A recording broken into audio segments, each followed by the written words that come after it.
È martedì 13 gennaio, buongiorno Sicilia da Angelo Gagliano. E buongiorno da Emanuela Corsi. Con Emanuela fra poco leggeremo insieme i quotidiani, quelli regionali ma anche quelli nazionali, ma intanto cominciamo subito con la cronaca. A Catania un uomo di 50 anni è morto dopo aver contratto l'influenza, era arrivato al Policlinico San Marco con grave crisi respiratoria, poi è stato intubato, ma ci sono stati poi altri sintomi, peggioramento neurologico e 2 infarti. Sentiamo il servizio. Colpito da influenza, un uomo di 50 anni residente a Catania è morto al Policlinico Universitario Rodolico San Marco, dove era ricoverato per una gravissima insufficienza respiratoria correlata a un'infezione da virus influenzale di tipo A, sottotipo H3. Ultima variante isolata del ceppo influenzale. Al momento i medici non possono confermare che si tratti della cosiddetta variante K. Si tratta di uno dei 3 pazienti gravi che erano stati sottoposti alla respirazione extracorporea. L'uomo era giunto il 5 gennaio al pronto soccorso dell'ospedale San Marco in condizioni critiche, in crisi respiratoria e in arresto cardiaco. È stato immediatamente intubato e sottoposto a prelievi di sangue per accertare l'eventuale infezione influenzale, quindi è stato trasferito d'urgenza al Policlinico per l'avvio del supporto ECMO, una tecnica di ossigenazione extracorporea utilizzata nei casi di insufficienza respiratoria acuta. Il paziente dal punto di vista respiratorio aveva risposto bene, ma purtroppo ha avuto un netto peggioramento dal punto di vista neurologico. Dopo 2 arresti cardiaci consecutivi, venerdì è avvenuto il decesso. L'uomo non aveva altre patologie. Emanuela. Vediamo sulla prima pagina della Sicilia questa notizia: influenza, un morto a Catania. Fondamentale vaccinarsi, questo è l'appello da parte dei medici. Arriva il picco dell'epidemia stagionale, quindi in realtà ancora il picco non c'è stato, arriverà nelle prossime settimane e dicevamo i medici invitano la popolazione a vaccinarsi, anche perché la Sicilia è proprio maglia nera a livello nazionale per quanto riguarda l'adesione alla campagna vaccinale. Purtroppo gli effetti si vedono come in questo caso di quest'uomo, un 54enne, scrive la Gazzetta del Sud, morto in ospedale a Catania. La Gazzetta scrive influenza K. E poi andiamo a vedere anche Repubblica Palermo, morto un 50enne al Policlinico di Catania, sospetti sulla variante K. Intanto ci sono altri 2 pazienti ricoverati in gravi condizioni. Il presidente Schifani dice molti medici di base erano assenti per le festività. Ma leggiamo: un uomo di 50 anni residente a Catania è morto venerdì scorso al Policlinico Universitario Rodolico San Marco, dove era ricoverato da 2 giorni per una gravissima insufficienza respiratoria correlata a un'infezione da virus influenzale di tipo A, sottotipo H3N2. Fino a ieri sera l'ospedale non era in grado di confermare con certezza che si trattasse della cosiddetta variante K, molto temuta dai sanitari, perché a quanto pare anche il vaccino non riesce a contenere gli effetti appunto di questo virus, la più aggressiva al momento in circolazione, anche perché è molto contagiosa. Ma restiamo su questa pagina perché da tempo diciamo che il sistema sanitario, soprattutto ospedaliero, è in ginocchio proprio per l'influenza, caos influenza, ospedali in tilt e la regione aumenta i posti letto. Le situazioni più critiche si registrano a Palermo e in provincia di Caltanissetta, a Gela e al Sant'Elia, ampliati appunto i reparti. Intanto vediamo questa foto è con il taglio del nastro da parte del presidente Schifani, che ieri ha inaugurato a Palermo una casa di comunità che dovrebbe essere un presidio intermedio tra un ospedale e poi quello che è il medico di base. Grazie Emanuela, torniamo da te fra non molto. Adesso restiamo però a parlare di Palermo perché ci sono dei provvedimenti che riguardano la sicurezza, in modo particolare anche allo Zen. Saranno adottate nuove telecamere di videosorveglianza, ci saranno delle navette gratuite sull'Amat e poi con delle linee aggiuntive. Questi provvedimenti presi durante un vertice che è stato convocato dal sindaco, convocato in prefettura, a cui ha partecipato anche, convocato dal comune, dal sindaco di Palermo, proprio per la sicurezza allo Zen.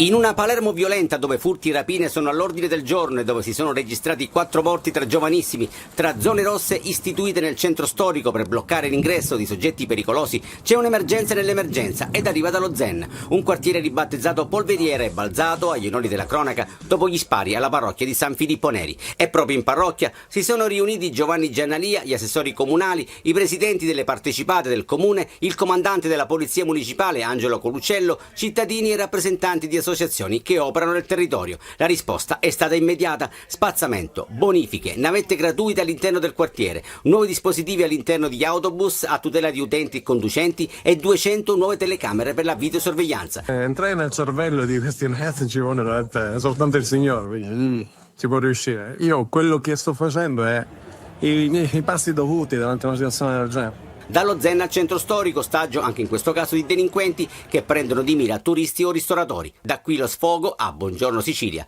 dello chef Natale Giunta.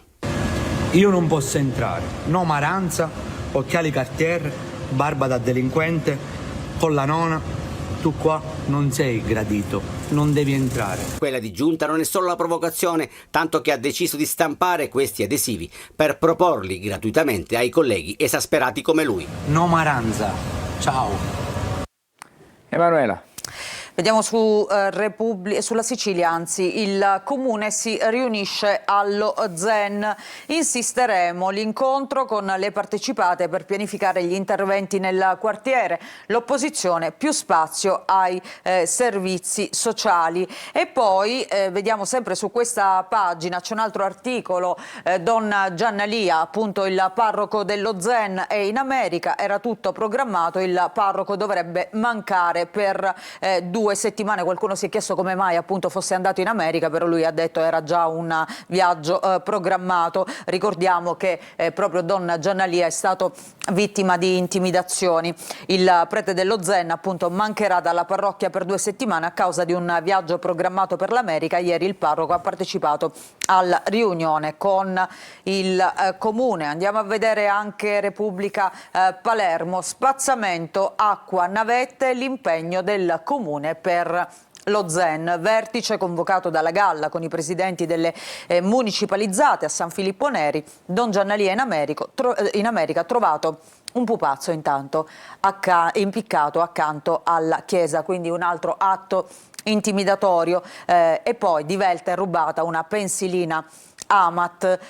AMAP lamenta un buco di 5 milioni. E poi restiamo sempre su Repubblica Palermo perché c'è un fatto di cronaca che non riguarda in realtà la sicurezza intesa come appunto violenza, le violenze che purtroppo raccontiamo, ma la sicurezza nei locali. È un tema anche questo di stretta attualità dopo i fatti di Crans-Montana. Sequestrata una discoteca con fontane pirotecniche, violate norme su incendi, decine di clienti che ballavano senza licenza. Quindi c'è un po' una stretta anche per quanto riguarda i locali, si fanno dei controlli molto più serrati per capire se questi luoghi di aggregazione, soprattutto serale e notturna per i giovani, poi sono a norma oppure se possono rappresentare un pericolo o una trappola, addirittura come è avvenuto alle Costellazioni appunto in Svizzera.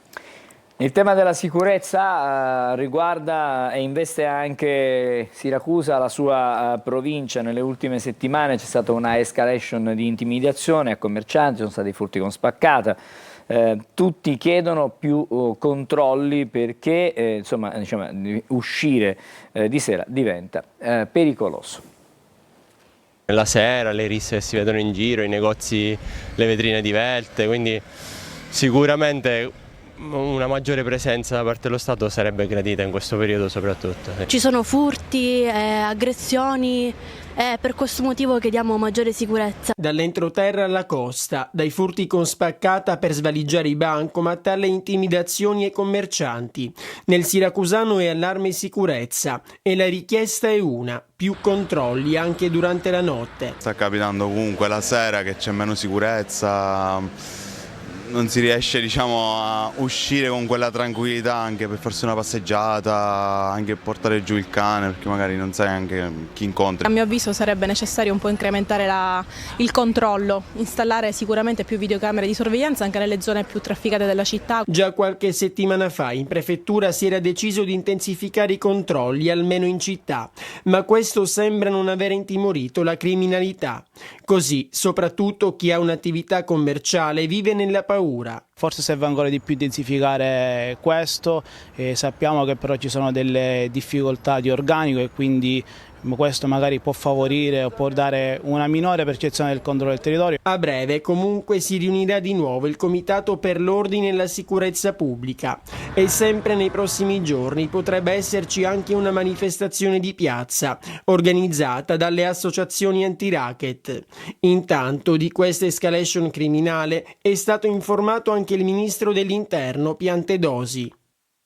A proposito di riunione del Comitato della Sicurezza per l'Ordine Pubblico, fissato per domani l'incontro in Prefettura a Siracusa. Emanuela. Lo vediamo appunto sulla Sicilia di oggi, domani mattina riunione del Comitato Provinciale per l'Ordine e la Sicurezza Pubblica con i primi cittadini Salvatore Gallo e Alessandro Cagliazzo, sindaci di Palazzolo, Acreide e di Buccheri. Dopo l'assalto ai due bancomat, appunto il prefetto chiama i sindaci, quindi non un vertice legato soltanto a Siracusa, ma esteso anche a questi due primi cittadini che sono stati colpiti da dei fatti di violenza di cronaca. Una seduta allargata appunto alla presenza dei sindaci di Palazzolo e di Buccheri, che hanno condiviso con le rispettive comunità il disagio per quanto accaduto la notte tra sabato e domenica e la preoccupazione per la sicurezza di un territorio minato da malviventi che dimostrano determinatezza e organizzazione capillare. Allora adesso andiamo invece, anzi torniamo, perché già siamo stati a Palermo stamattina, torniamo a Palermo perché a 3 anni dalla morte del missionario laico Biagio Conte la città gli ha intitolato una strada. Si chiama da oggi via Biagio Conte, il tratto di strada di via Tirassegno compreso fra Corso dei Mille e via Archirafi a Palermo. A 3 anni dalla morte di fratel Biagio Conte, l'amministrazione comunale di Palermo ha deciso di intitolargli quel tratto di strada da sempre teatro delle sue attività. Proprio lì, poco distante, sorge la prima sede della missione Speranza e Carità. Sono le strade dell'impegno di fratel Biagio, che ha lasciato alla città in eredità ben 3 missioni e un'attività forte nella tutela degli ultimi. Siamo esattamente all'incrocio tra la via Decollati e la via Archirafi, a 2 passi da via Garibaldi, e da quella stazione centrale che fu l'inizio, il fulcro della prima attività di impegno sociale, civile e religioso di Biagio Conte. La città ricorda fratel Biagio a 3 anni dalla morte con 3 giorni di eventi. Dopo quello pubblico di oggi dell'intitolazione, la missione diventa cittadella della speranza in via Decollati con eventi e dibattiti. Quella stessa missione che nei giorni scorsi ha rischiato la chiusura per un debito di centinaia di migliaia di euro con l'acquedotto. Quella missione che ha bisogno di supporto e sostegno ora che non ci sono più gli scioperi della fame a cui ci ha abituato fratel Biagio, con i quali ha sempre piegato le istituzioni alle esigenze degli ultimi. A reggere la missione oggi è Don Pino Vitrano. Operare come lui operava per noi è la cosa più grande, allora è quello che è la cosa più bella. Su fratel Biagio si sta già realizzando un film, sarà la storia del figlio di una famiglia di costruttori benestanti che abbandona l'agiatezza per seguire la strada del sostegno ai poveri e con la sua determinazione costruisce quello che oggi è il rifugio della speranza in piena città di Palermo. Emanuela, allora, vediamo, tutto sommato insomma Biagio Conte ci ha lasciato una bella eredità che va comunque però coltivata. Assolutamente sì, è un simbolo dei tempi nostri, soprattutto Palermo è molto affezionata a questa figura di questo frate laico. E allora andiamo a vedere sulla Sicilia, c'è un'intera pagina dedicata proprio a Biagio Conte, ora vedremo sotto diversi aspetti. Intanto appunto questo omaggio, l'intitolazione di una via nella zona in cui è sorta la sua casa per i poveri, e qui vediamo una foto proprio di ieri durante questa inaugurazione.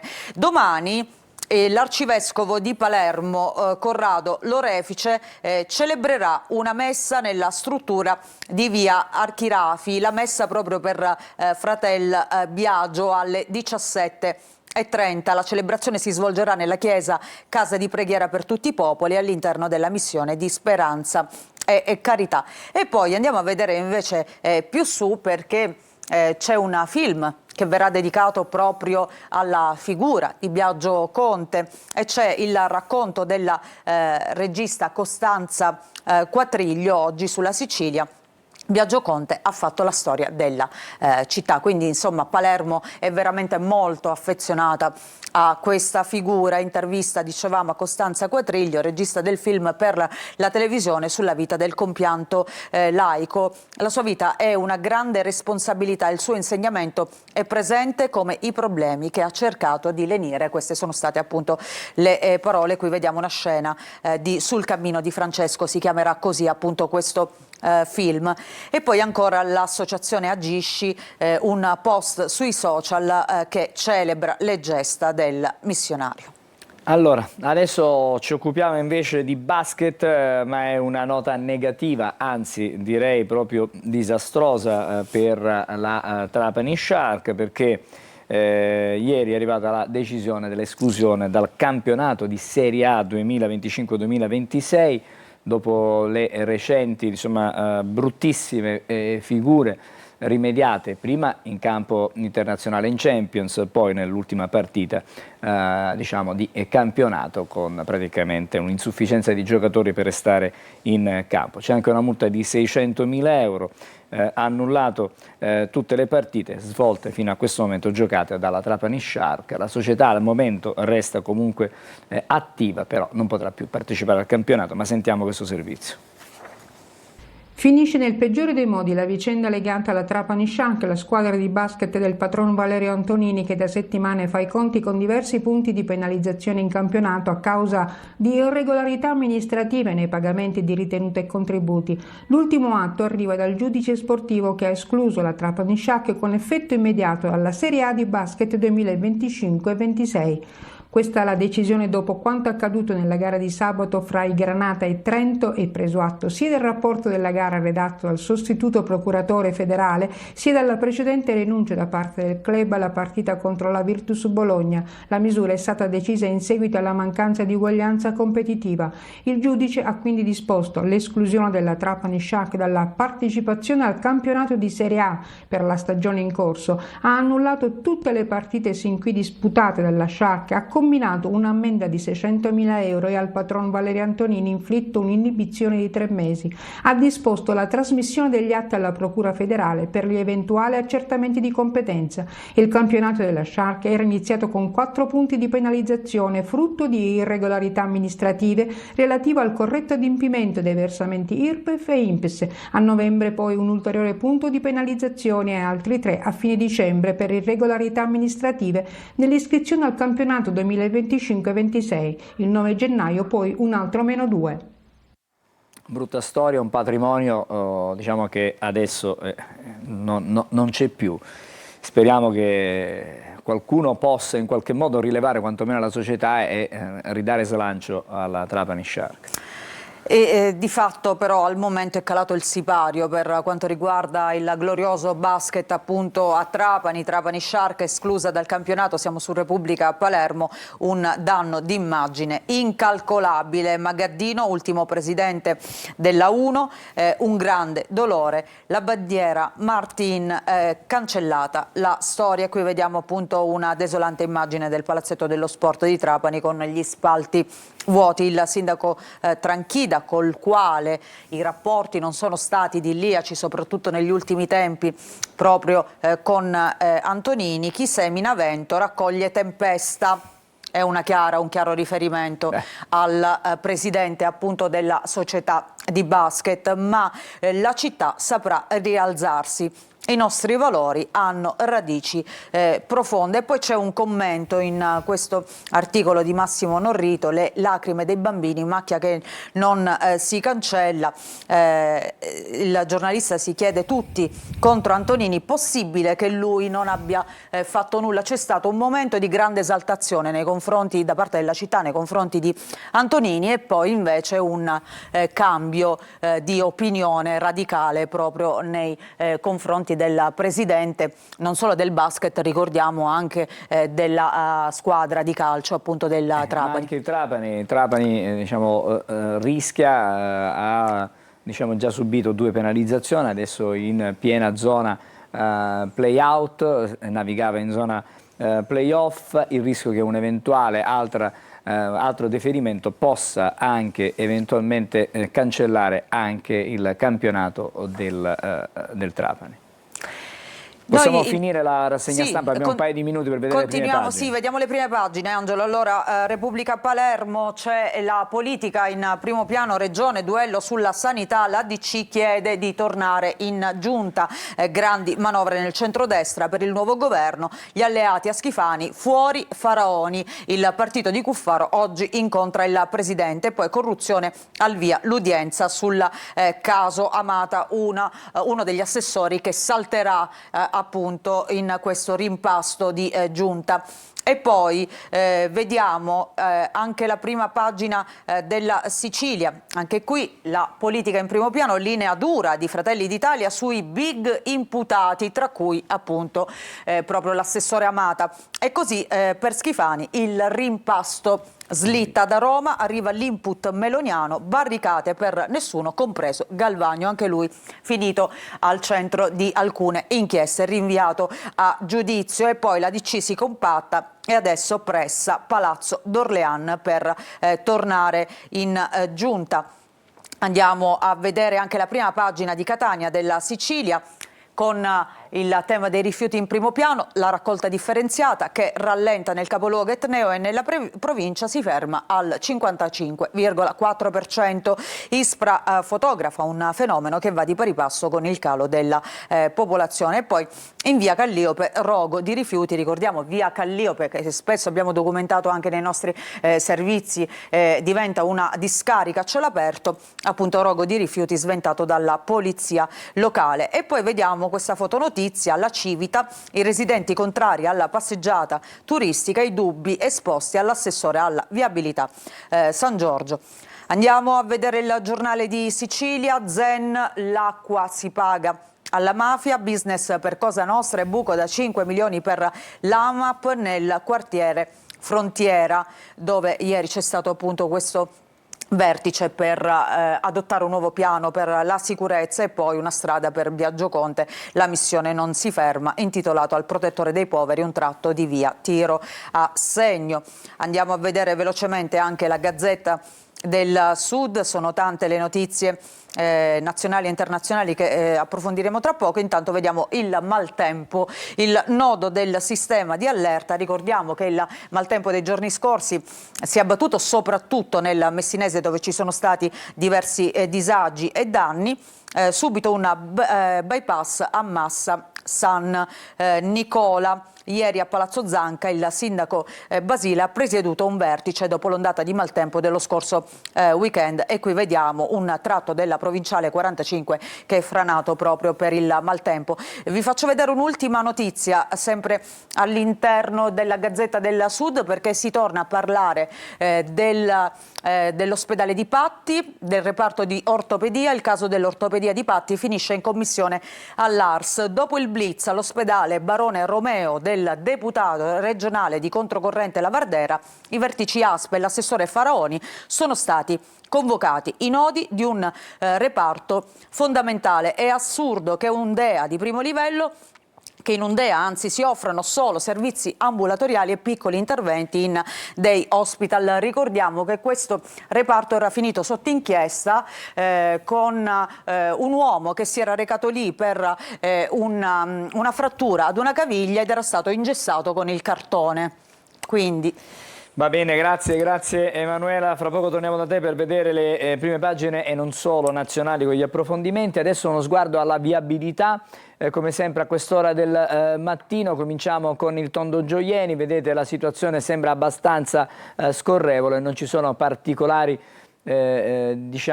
situazioni di code. Code ci sono invece in via Vincenzo Giuffrida, almeno stando alle immagini che arrivano in entrata in Catania, in città. Vedete sulla parte sinistra del teleschermo la situazione certamente presenta un po' di traffico. Questa è la parte bassa della circonvallazione in direzione Ognina, le auto che praticamente vedete sulla parte destra del teleschermo. A salire invece le auto che vanno verso il Policlinico in direzione Mister Bianco. Qui la situazione è sicuramente più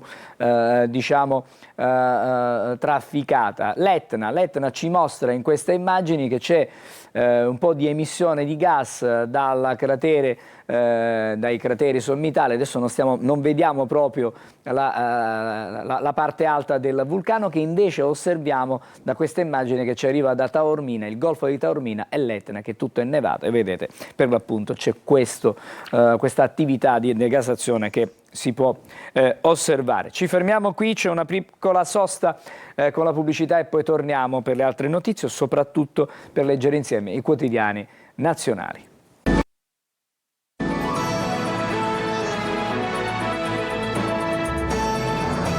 Torniamo allora da Emanuela Corsi, rassegna stampa nazionale.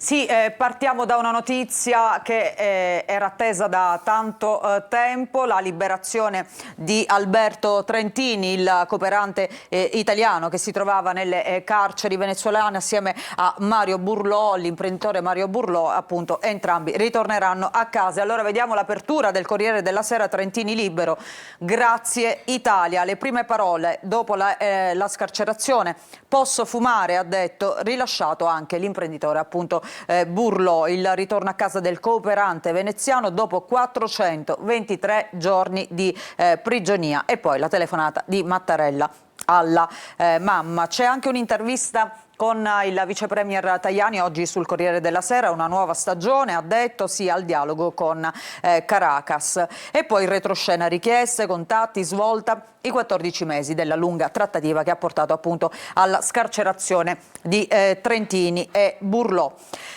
Vediamo le altre notizie. Restiamo all'estero perché negli Stati Uniti c'è un'indagine shock su Powell, il presidente della Fed, la banca centrale degli Stati Uniti. La replica è una minaccia, scontro senza precedenti. Trump, l'inchiesta, non so nulla, ma lui non è bravo, ha detto il presidente, che si è un po' smarcato da eventuali responsabilità. E poi andiamo a vedere invece in Italia il referendum sulla giustizia. C'è una data definitiva, si voterà il 22 e il 23 marzo, lo ha deciso ieri il Consiglio dei Ministri che si è riunito. L'incognita poi dei ricorsi e naturalmente si parla ancora in prima pagina della tragedia di Capodanno in Svizzera, Crans-Montana. I verbali, quella frase di Jessica alla cameriera che avrebbe detto: fai entrare più gente. Secondo la proprietaria c'erano poche persone all'interno della bar e quindi hanno fatto entrare ancora più ragazzi. La Repubblica: Trentini ritorna a casa. Dopo 423 giorni di detenzione a Caracas, l'attivista veneziano è stato liberato con il piemontese Burlò. Un carcere peggio di Alcatraz, hanno detto. Mattarella chiama la madre. Meloni ringrazia la presidente ad interim Rodriguez, trattative per mesi. A ottobre, stop di Maduro. E poi Machado, la leader dell'opposizione venezuelana e premio Nobel, ha visitato il Vaticano e ha incontrato il Papa. Non si parla soltanto del Venezuela ma anche dell'Iran dopo gli episodi di violenza contro i cittadini e le manifestazioni. L'Iran prepara la guerra, ma siamo pronti al dialogo. E poi anche qui Fede, indagato Powell, è rivolta contro Trump. Nel taglio basso: ragazzi calpestati, un film dell'orrore nelle carte di Crans-Montana. ricordando e come dire, cercando di fare chiarezza su quello che è accaduto quella notte. Vediamo La Stampa, inferno Trentini e Burlò era peggio di Alcatraz, e poi Trump che terremota la Fed, ristrutturazione della Federal Reserve, indagato Powell, intimidazione della Casa Bianca, ha detto appunto il numero 1 della Banca Centrale degli Stati Uniti. Una buona notizia, scrive Avvenire, dopo 423 giorni Alberto Trentini è fuori dal carcere, liberato anche l'imprenditore Mario Burlò per Caracas, un passo cruciale per il superamento della diplomazia degli ostaggi. E poi dicevamo la leader dell'opposizione Machado, che ha incontrato Papa Leone XIV, e il Papa incontra appunto la Nobel Machado, leader dell'opposizione venezuelana. Si parla anche dei caregiver. Il governo vara sussidi e tutele differenziate, sì, in Consiglio dei Ministri al DDL Locatelli e alla legge delega per il riassetto degli ospedali. Vediamo le altre prime pagine. L'arresto della Carlino, si torna a parlare dell'omicidio di Pierina, la donna trovata morta a Rimini. Ricordiamo, in carcere sotto processo c'è il vicino di casa Luis da Silva. La moglie di Da Silva, Valeria, indagata ma non depone. Avrei voluto vedere Luis, ha detto la donna. E poi vediamo nel taglio basso a Cran Montanà, Moretti, il marito della proprietaria, resta in carcere, è stato convalidato l'arresto dal giudice. E ancora violenza urbana, la risposta del governo, proprio accanto 3.500 poliziotti assunti a gennaio, rinforzi alle città. Intanto un manager è stato pestato a Termini, i fermati salgono a 4. Il giornale di oggi scrive bentornati, ma per la sinistra no, Trentini e Burlò liberi, il governo e Trump decisivi, i progressisti con Maduro. E poi giustizia, ci siamo, cambiamo l'Italia in 68 giorni, il referendum il 22 e 23 marzo, decisa la data del voto, paese a un passo dalla riforma attesa 30 anni. Restiamo sempre su questa prima pagina e vediamo foto con la bandiera dei terroristi, spunta il grillino fan di Hezbollah, viaggi in Libano e propaganda per il Movimento 5 Stelle.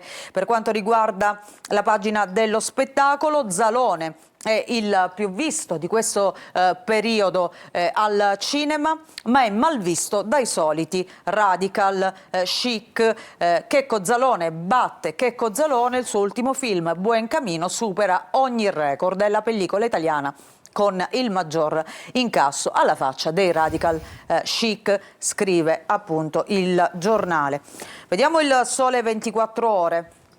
Trump lancia l'attacco finale alla Fed, oro e argento da record, giù il dollaro. Il Dipartimento di Giustizia avvia un'indagine penale contro Jerome Powell, tutti gli ex presidenti Fed a difesa dell'indipendenza e dell'operato del governatore. E poi si parla anche di automotive, più vicina l'intesa tra Unione Europea e Cina per eliminare i dazi sulle elettriche.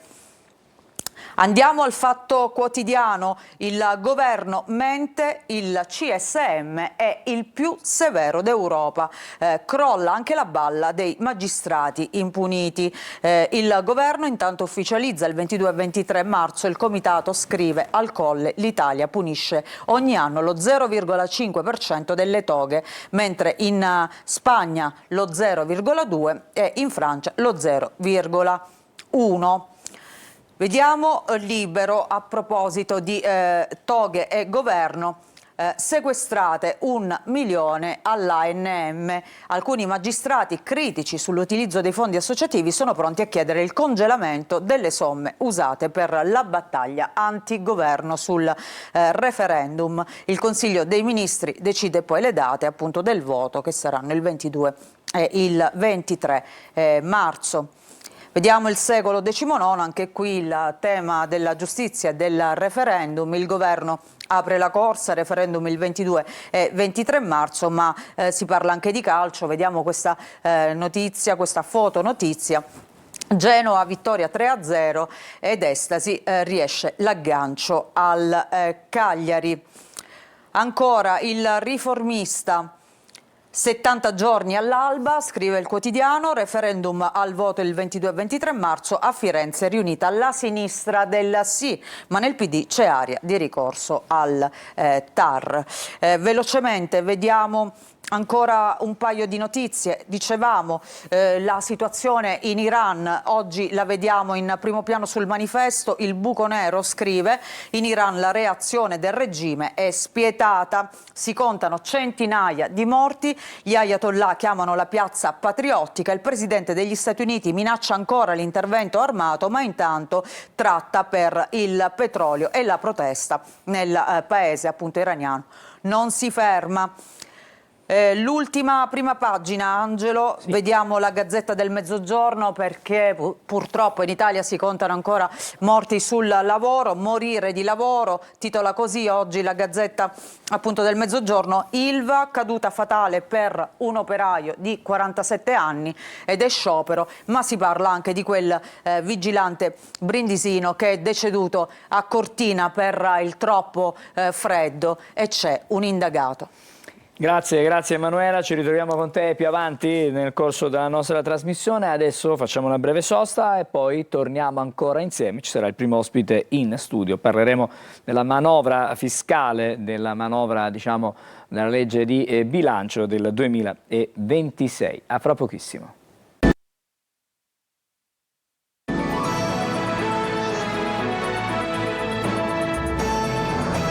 Allora, torniamo di nuovo insieme in diretta, l'ho già annunciato, parliamo adesso della legge di bilancio, la legge di stabilità, si chiama così, no?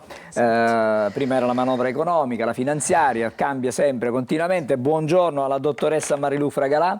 Buongiorno direttore. Dottore commercialista che in queste ore è impegnata anche perché diciamo, anche l'ordine si rinnova i suoi quadri e quindi c'è movimento, sì. Ci sono ore frenetiche. Siamo abbastanza impegnati, sì, glielo confermo. Siete impegnati e quindi insomma lei darà e farà la sua parte, proverà a dare il suo contributo anche per sì, la presidenza. Ho messo sì, a disposizione la mia esperienza candidandomi alla presidenza dell'Ordine dei Dottori Commercialisti con un obiettivo specifico, quello di riuscire a incidere, essere utile per la professione, soprattutto per la platea dei contribuenti, dei professionisti, insomma del sistema in genere, mirando appunto a fortificare tutto ciò che riguarda la formazione professionale.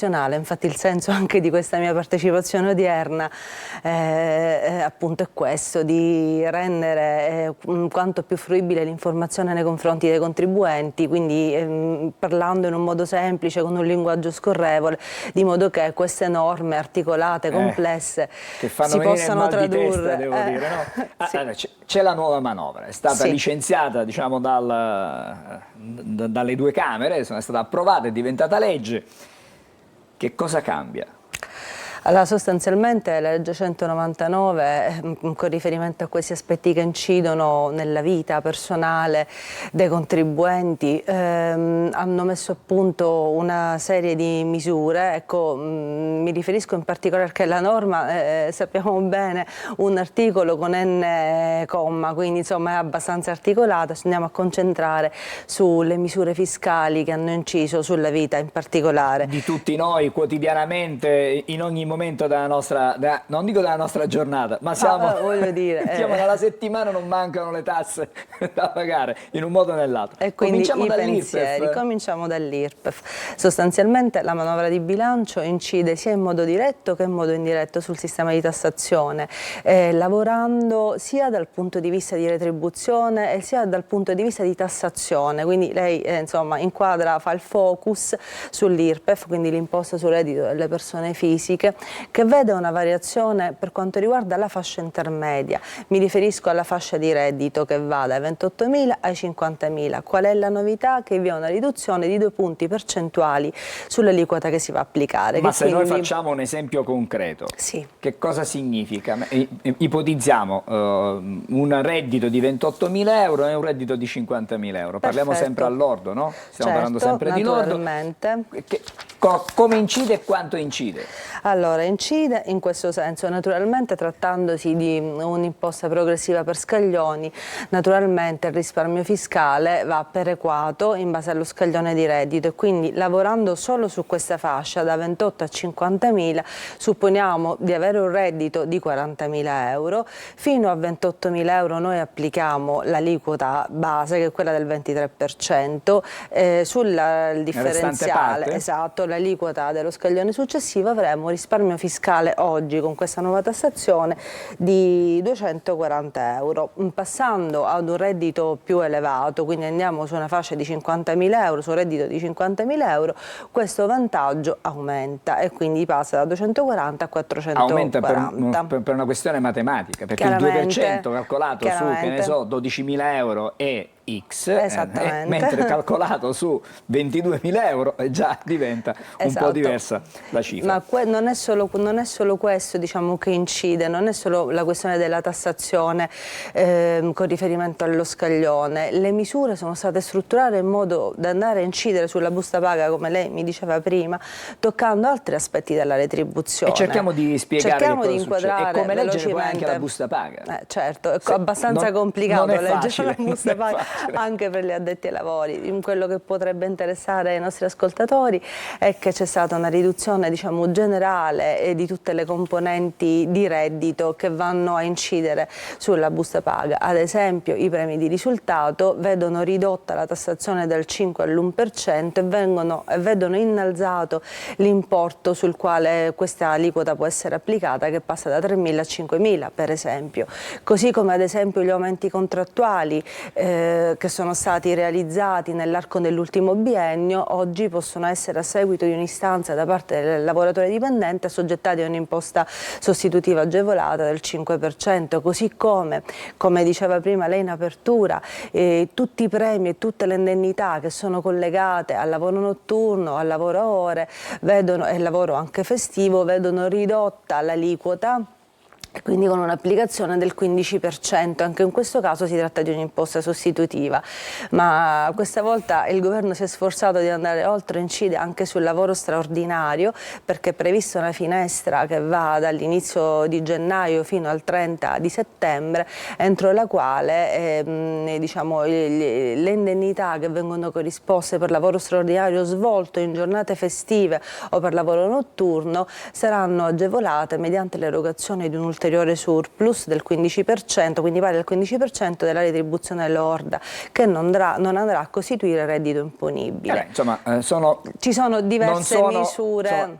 Però piccole cosine che magari messe aggiustamenti. insieme, ma possono proprio tutti beneficiare di queste misure. Ci sono naturalmente dei limiti di reddito, naturalmente tutti i lavoratori dipendenti, tutte le misure che le ho raccontato hanno un limite, cioè ad esempio questo discorso del lavoro straordinario si può applicare fino ai limiti di 40.000 euro, mentre la prima agevolazione di cui ho parlato, quindi l'imposta sostitutiva sull'aumento contrattuale, fino a 33.000 euro. Il quadro, sì, diciamo è un pacchetto abbastanza corposo, magari raccontato in questo modo non rende bene, ma poi semplificando con i numeri, naturalmente le buste paga risulteranno più leggere e vengono alleggerite non solo grazie a questi strumenti che incidono in modo diretto sulla tassazione e quindi come dire, si concretizzano poi in una busta paga più pesante. Ci sono anche delle misure che incidono in modo indiretto, ad esempio è stato aumentato l'importo del buono pasto elettronico per la quota, diciamo, non assoggettata a imposizione fiscale, che passa da 8 euro a 10 euro l'ora.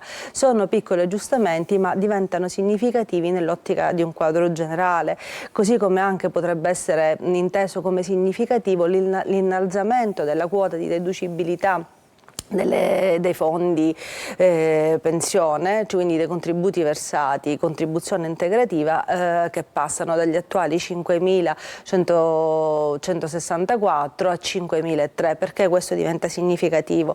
Diventa significativo nella misura in cui le quote che verso annualmente al fondo e che rappresentano previdenza complementare sono deducibili dal reddito, quindi significa che il reddito imponibile aumenta ulteriormente la possibilità di dedurre, no? Esatto, aumenta la possibilità di dedurre, quindi significa che vado a incidere direttamente sul reddito imponibile e quindi vado ad applicare l'aliquota su un importo più basso, e ciò si traduce in un automatico risparmio fiscale, quindi un vantaggio sicuramente per il contribuente. Qualche vantaggio c'è, sappiamo che c'è qualche vantaggio. A proposito di vantaggi, fra qualche giorno, credo la prossima settimana, non voglio sbagliare, non sono un esperto, scatta la rottamazione quinquies, credo il 20 possibile? Sì, perché 20 giorni è preparato, direttore, ho studiato, quindi 20 giorni dall'entrata in vigore, quindi dal 21 di gennaio l'Agenzia Entrate e Riscossione, quindi l'ex esatto agente per la riscossione, dovrà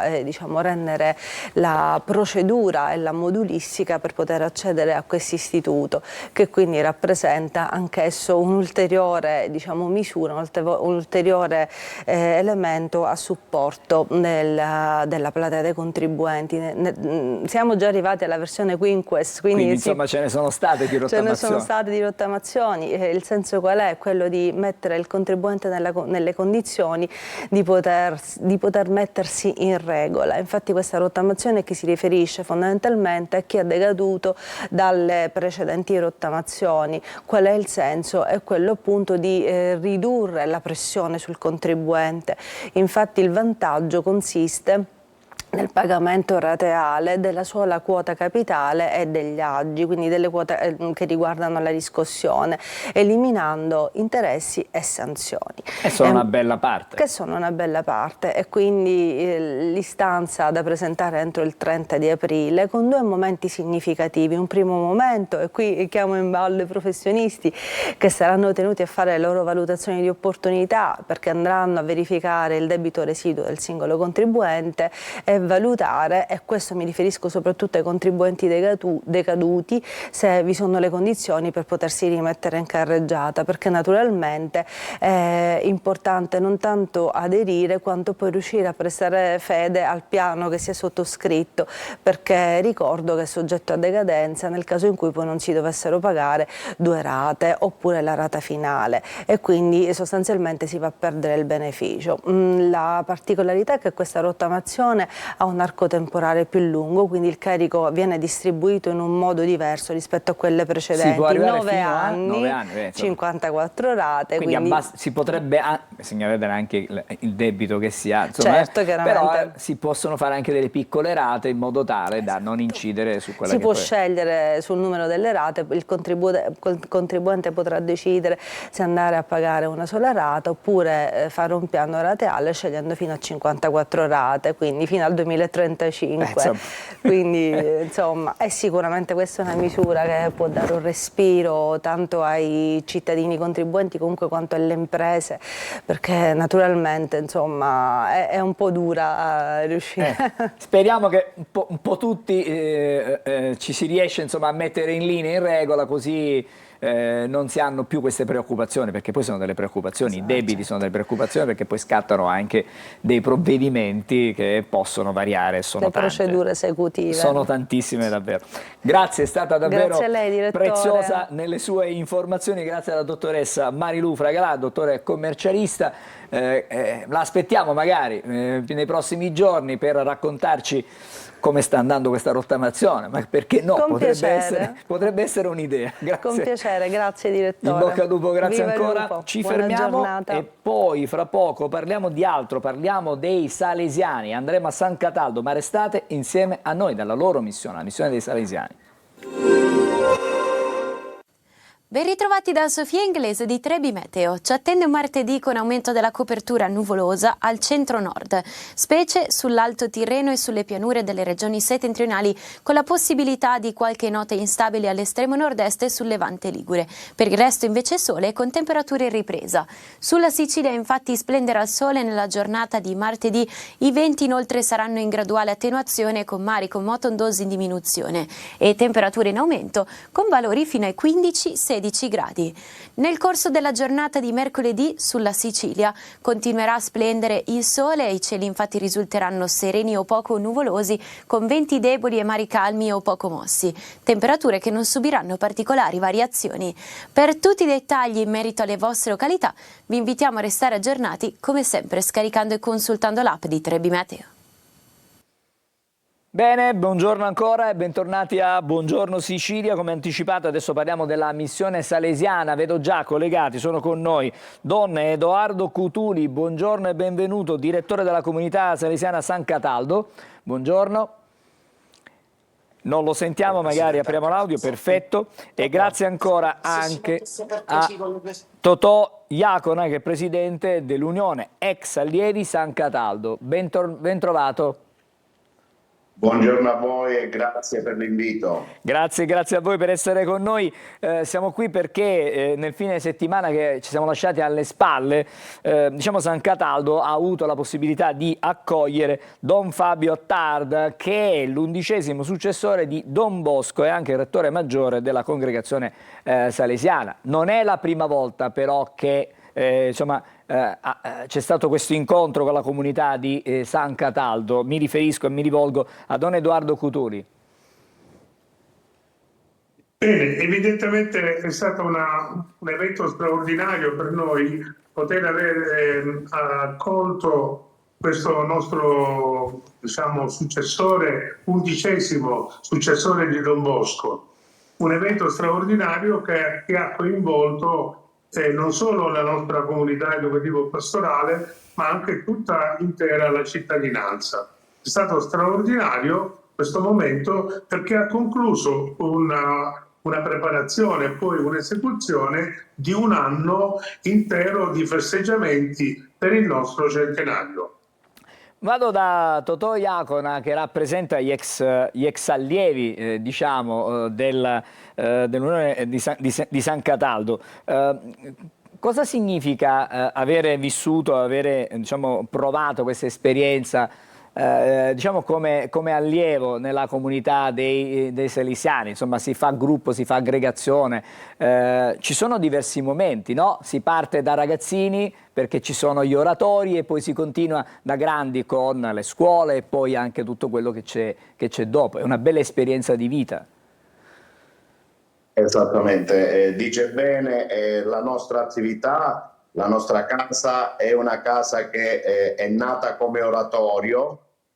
Negli anni 60 ha aperto anche un istituto, quindi una scuola e un internato. Oggi mantiene ancora l'oratorio ed è la forma più quasi primitiva del mondo salesiano. È l'oratorio che Don Bosco crea a Torino, a Valdocco, ed è un centro di accoglienza di giovani. Dice bene che si inizia venendo da ragazzi, a giocare, a trovare un ambiente dove pian piano crescere e maturare tutte le esperienze, ma la cosa più importante a mio parere è questo: educare alla relazione, per cui l'ambiente sì è un ambiente di ragazzi, di giovani, però dove ci sono pure degli adulti, dove si impara a lavorare assieme, a stare assieme. Ecco, questa è la caratteristica dell'oratorio in generale, che la vostra città, la nostra regione, se vogliamo,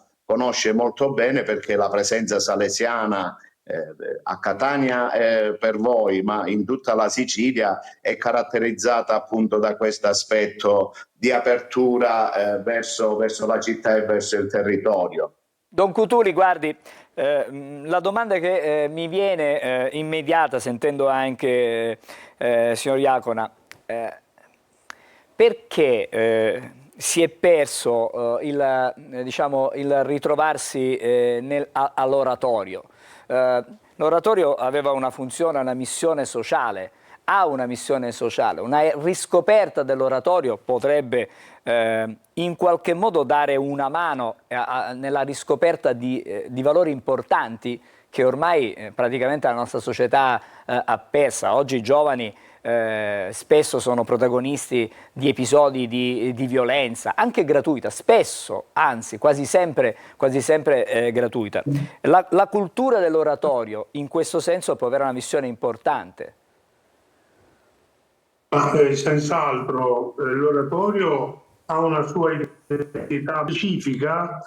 In questo periodo abbiamo riflettuto, in questo anno particolarmente, abbiamo riflettuto su un fatto, che l'oratorio è una grande perla preziosa per la Chiesa, per la società, ma all'interno dell'oratorio stesso ci stiamo abilitando per uscire fuori dalle mura e considerare l'oratorio tutta la nostra cittadina, ossia abbiamo incrementato quest'anno la collaborazione con il Comune in particolare per fare in modo che problematiche sociali giovanili in particolare siano prese in seria considerazione. A tal fine con il Consiglio Comunale abbiamo pensato che continuare questa iniziativa dell'essere salesiani in mezzo alla città per i giovani significa anche coinvolgere insieme le istituzioni scolastiche e le istituzioni civili, le forze vive educative del territorio, uscire fuori appunto nel senso di impegnarsi in iniziative per coinvolgerci insieme con tutte le istituzioni educative. A tal fine abbiamo iniziato a collaborare con il sindaco, con tutta la giunta comunale, per un permanente sulla condizione giovanile della nostra cittadina. Questo non vuol dire fare discorsi, fare tavole rotonde. Oltre a questo, evidentemente, si deve lavorare insieme. Questo lavorare insieme è stato uno dei frutti più belli che è maturato all'interno della coscienza della nostra stessa comunità educativo-pastorale. Dobbiamo non solo parlare, ma mettere in atto tutto quello che abbiamo già ipotizzato. E le dico anche che è partito un gruppo di laici che sono disponibili per questo lavoro. Guardi, io volevo chiudere questo collegamento tornando con Iacona. Quanto è importante però il recupero, prima dei giovani, delle famiglie, perché avere l'attenzione delle famiglie, far avere e far capire alle famiglie quanto sia importante la riscoperta dell'oratorio, la possibilità di, anziché affidare i figli ai telefonini, ai device, ai tablet, e magari fare trascorrere loro un paio d'ore all'oratorio, magari 2 volte alla settimana, nel fine settimana, questo potrebbe essere importante anche nell'educazione dei giovani del futuro, delle classi dirigenti e non solo, della nostra società. È una domanda abbastanza ampia, spero di riuscire a quadrare bene. Il primo punto di partenza per i salesiani, per noi famiglia salesiana, sono i giovani e avere fiducia in loro. Sembra una cosa scontata, banale, ma partire dal giovane sapendo che lì dentro c'è una potenzialità, c'è un mondo che dobbiamo aiutare ad emergere. Nell'aiutare ad emergere questa potenzialità, in quanto giovane, a prescindere da dove si trova, dalle condizioni che ha, il lavoro con la famiglia diventa fondamentale. Il rischio grosso che tutte le chiamiamole agenzie educative, possono correre, è quello di fare da tappabuchi. Allora lo mando all'oratorio, è sempre meglio che stare in strada, per strada. Io devo fare un percorso e come oratorio ci interroghiamo da anni e cerchiamo di lavorare in questo senso assieme alla famiglia. La famiglia, purtroppo, io sono padre di 2 figli, non sempre è pronta per gestire la crescita di un figlio. E in questo senso il compito specifico dell'oratorio è mettersi accanto e fare un percorso che includa la famiglia, non come momento soltanto di crescita loro a sé stante, come una scatola chiusa da gestire, ma un insieme, educare il ragazzo a livello globale, che è quello che è lo scopo, diciamo, che si prefigge l'opera salesiana, include un percorso, come diceva lei benissimo, con la famiglia. Cosa non facile, e in questo mi permette di concludere, come diceva Don Edoardo, anche l'amministrazione comunale vuole, assieme a tutta la città e a tutte le forze attive che ci sono, vogliamo fare questo tipo di cammino. Grazie allora, in bocca al lupo e buon lavoro. Grazie a Don Edoardo Cuturi, direttore della comunità salesiana di San Cataldo. Grazie anche a Totò Iacona, che è il presidente dell'Unione Ex Allievi San Cataldo. Buon lavoro davvero. Grazie per l'opportunità che ci avete dato e buona giornata.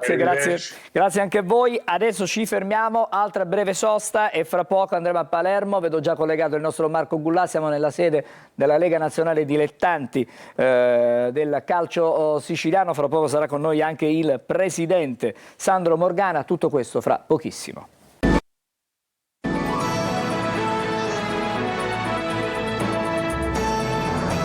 Siamo nell'ultimo segmento di Buongiorno Sicilia di questo martedì 13 gennaio. Come anticipato, adesso ci colleghiamo con Palermo, siamo nella sede della Lega Nazionale Dilettanti, c'è il presidente e buongiorno a lui, a Sandro Morgana, ma con lui c'è anche il nostro Marco Gullà. Buongiorno, grazie.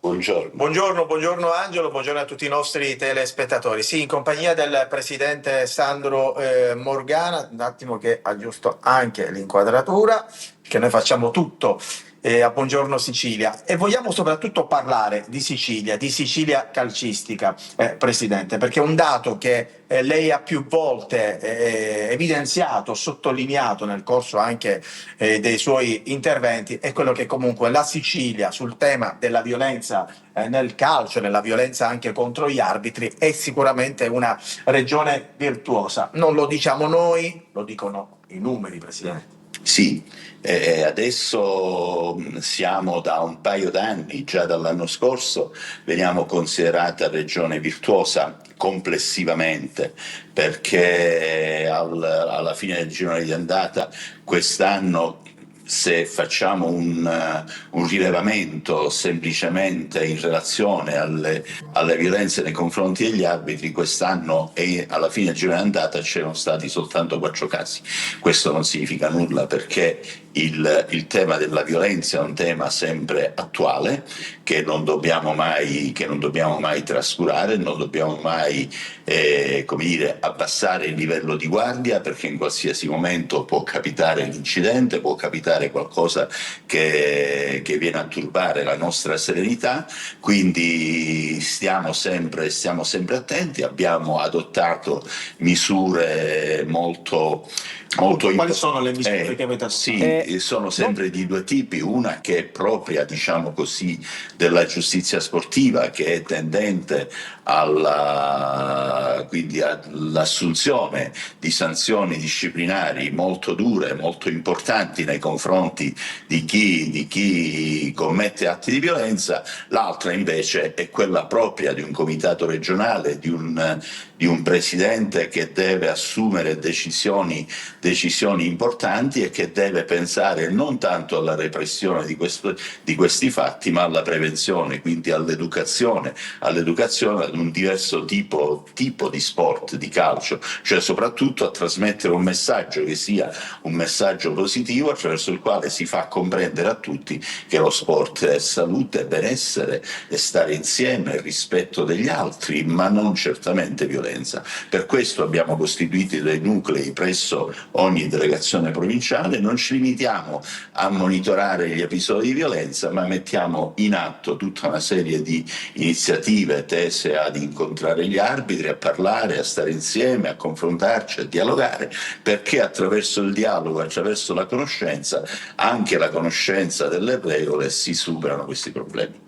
Se vuole abbiamo anche altre iniziative attraverso i corsi di formazione e lanciamo sempre messaggi di questo tipo, attenzioniamo questo problema, facciamo partecipare le sezioni che fanno lezioni di regolamento, dopodiché io ho 8 rappresentative, 4 di calcio 11 e 4 di calcio 5.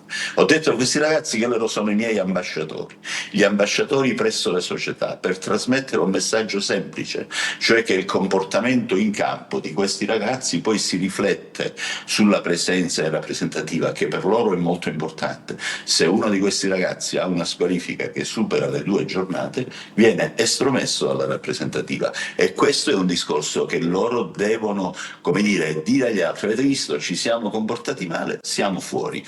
E naturalmente sono decisioni molto dure, sono decisioni molto che determinano anche malcontento, ma sono utili perché servono a fare comprendere qual è il nostro impegno in questo senso. Presidente, sì, vai. scusa, un paio di questioni, visto che lei è con noi. Intanto il calcio femminile lo affrontiamo perché mi pare che il movimento in Sicilia abbia dei numeri molto importanti e sono anche in crescita. E poi le volevo chiedere, ma questo dopo magari dobbiamo parlare di quello che manca in questo momento a tutto il movimento. Servono le strutture, ma questo è un argomento di cui ne parliamo dopo. Però prima mi piace sottolineare e evidenziare come questo movimento, come le donne si siano avvicinate al calcio in maniera, direi, quasi insospettabile. Guardi, le dico una cosa, io nei confronti del movimento calcistico femminile ho una particolare attenzione, una particolare sensibilità, perché non so se lei lo sa, io per 5 anni ho fatto, da vicepresidente nazionale della LND, ho fatto il responsabile del calcio femminile, acquisendo una conoscenza dei problemi, delle questioni del calcio femminile, ma soprattutto mettendo in atto un percorso tendente a migliorarne le condizioni. È evidente che, ritornando a fare il presidente del calcio siciliano, ho dato attenzione al calcio femminile. Consideri che quest'anno per la prima volta noi abbiamo 16 squadre nel campionato di eccellenza, grazie anche al lavoro del delegato del calcio femminile Natale Ferrante. Abbiamo 16 squadre in eccellenza, dopodiché abbiamo tutta la filiera, quindi facciamo l'Under 19, l'Under 17, l'Under 15, l'Under 12. Il movimento calcistico femminile cresce. La chiave di volta è semplice, secondo me, da un certo punto di vista. C'è un'attenzione da parte delle donne nei confronti dell'attività calcistica, l'abbiamo colta, abbiamo problemi di organico, li risolviamo attraverso questo nostro progetto che si chiama Ragazze con i tacchetti, attraverso il quale noi mettiamo insieme un istituto scolastico e una scuola calcio per cercare di reclutare e di fare un percorso annuale che consente alle ragazze, alle bambine, di conoscere il calcio, di capirne il significato, di apprezzarne, come dire, la dimensione umana, la dimensione sportiva, la dimensione diciamo di integrazione che questo può determinare, e quindi avvicinarsi al calcio. Quindi qual è il concetto fondamentale? È sempre quello di determinare condizioni di uguaglianza fra quello che uno fa per il calcio maschile e quello che fa per il calcio femminile, uguaglianza in termini di presenza sui media, uguaglianza in termini di... Abbiamo perso è tornato. Uguaglianza in termini anche di utilizzazione delle strutture. Questo, guardi, io la dico così: secondo me il calcio in rosa può essere il futuro dell'attività calcistica, può diventare il nostro padel, se vogliamo, e se ci crediamo e se ci investiamo veramente, perché ha delle prospettive di crescita e di sviluppo che sono incredibili. Non voglio togliere tu spazio. chiedevi Sì, poc'anzi, abbiamo qualche minuto? Sì, ce l'abbiamo, un paio di minuti sì. appunto tu avevi anche toccato un altro tema, quello insomma degli obiettivi. Cosa manca anche al calcio, quello siciliano, un po' anche quello nazionale, Presidente, per fare il cosiddetto anche salto di qualità su alcuni versanti? Io in Sicilia mi limito così alla dimensione siciliana, che poi è tipica di alcune regioni del sud. E cioè un problema di impiantistica sportiva, però tenga presente che noi gli impianti sono sempre un tema importante, però noi quest'anno abbiamo fatto il torneo delle regioni, e se abbiamo potuto fare il torneo delle regioni è stato perché oggi c'è un'impiantistica sportiva che ce lo consente, cioè quando siamo arrivati alla guida del calcio siciliano nel 2007 avevamo 19 impianti in erba naturale, oggi abbiamo circa 170 impianti tra erba naturale ed erba artificiale, la maggior parte in erba artificiale. Questo ci ha consentito di poter fare il torneo delle regioni. Questo non significa che la situazione va bene, scontiamo tanti problemi che stranamente li scontiamo nelle 3 grandi città della Sicilia: Palermo, Catania e Messina. Cioè, mentre nei piccoli comuni abbiamo strutture adeguate, a Catania, Palermo e Messina scontiamo un problema di carenza di impiantistica sportiva che è veramente rilevante, anche se a Catania c'è stato un lavoro importante che si sta continuando a fare, che io spero che si continui a fare. Adesso abbiamo il problema del campo Seminara che chiudendo ci determinerà tante difficoltà. Io credo che bisogna attenzionare queste cose per avere una condizione, non dico ottimale, ma certamente migliore rispetto a quella attuale. Bene, grazie allora al Presidente della Lega Nazionale Dilettanti Sandro Morgana per essere stato con noi, grazie al nostro Marco Gulla da Palermo. E adesso è il momento di voltare pagina, siamo all'oroscopo, può partire la sigla e fra poco sentiremo anche Marco Amato.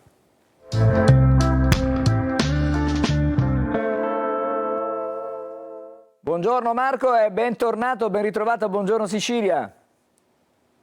Buongiorno Angelo, ben ritrovato a te, buongiorno Sicilia. Allora, intanto, oggi... mentre sorseggiavi prima il tuo caffè, adesso che cosa ci dicono le stelle?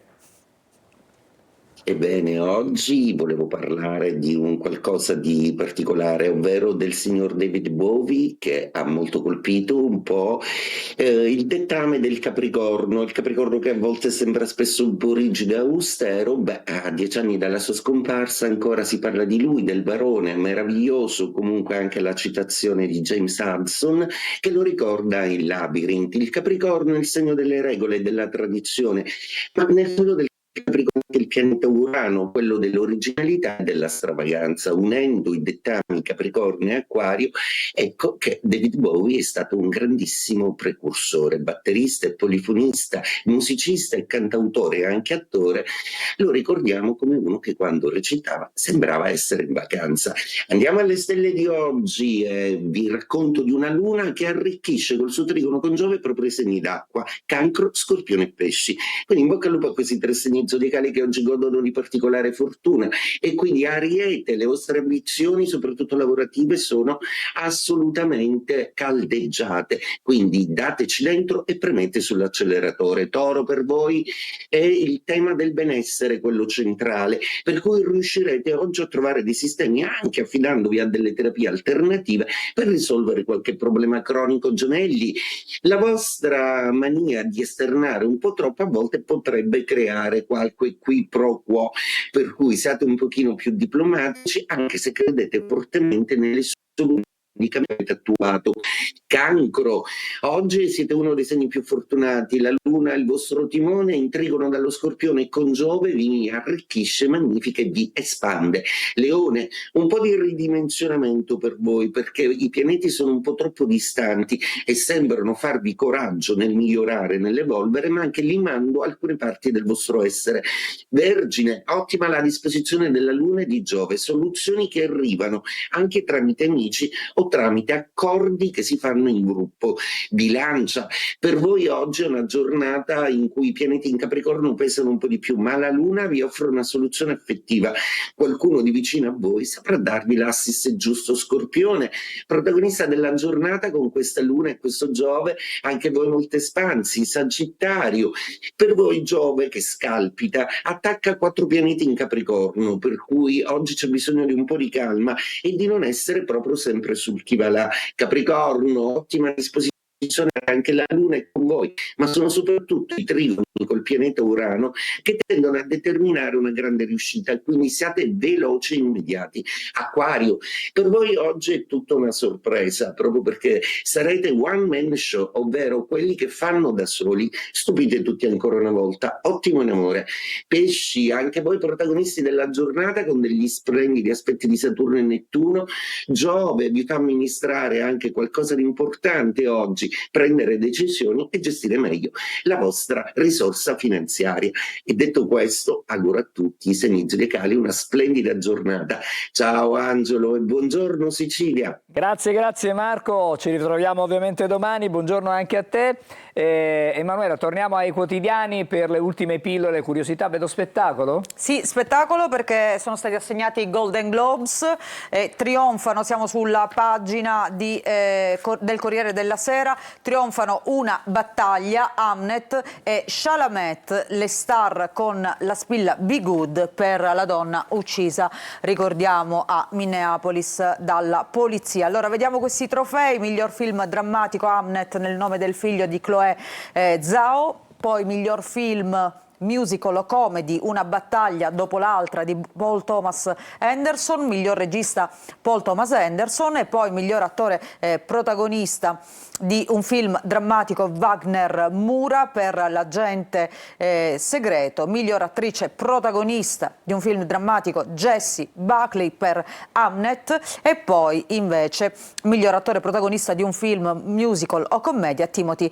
Chalamet per Marty Supreme. La rivelazione Jessie Buckley, nuova diva lanciata da un talent. E poi ti faccio vedere velocemente, Angelo, sulla prima pagina di Repubblica, sempre per quanto riguarda gli spettacoli, la Pausini che va all'Ariston per condurre le 5 serate del festival assieme a Carlo Conti. Ieri l'annuncio appunto della sua partner femminile, che sarà la cantante Laura Pausini. Benissimo, grazie allora Emanuela. Noi ci ritroviamo con Buongiorno Sicilia domani mattina puntuali come sempre alle 8. L'augurio a tutti voi di una buona giornata.